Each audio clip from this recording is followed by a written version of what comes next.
12 August সোমবার সকাল থেকে রাজধানীর বিভিন্ন এলাকায় পুরোদমে ট্রাফিক ব্যবস্থার দায়িত্ব পালন করছেন ট্রাফিক পুলিশ সদস্যরা।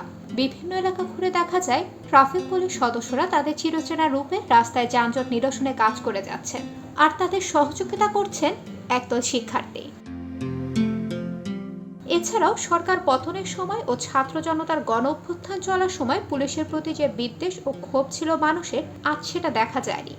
অন্যদিকে তরুণ থেকে বয়স্ক সব শ্রেণীর মানুষজন পুলিশ সদস্যদের রাস্তায় দেখে আনন্দিত।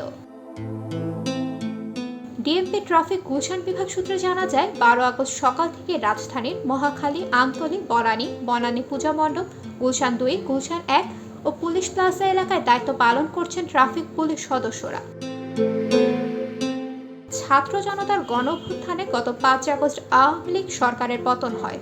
সরকার পতনের পর রাজধানী ঢাকা সহ সারা দেশের বিভিন্ন এলাকায় বিক্ষুব্ধ জনতা পুলিশের উপর হামলা করে। পুড়িয়ে দেওয়া হয় রাজধানীর অধিকাংশ থানা ও ট্রাফিক পুলিশ বক্স। এরপর থেকে পুলিশ সদস্যরা নিজেদের নিরাপত্তার কথা বিবেচনায় কার্যত কর্মবিরতিতে চলে যান।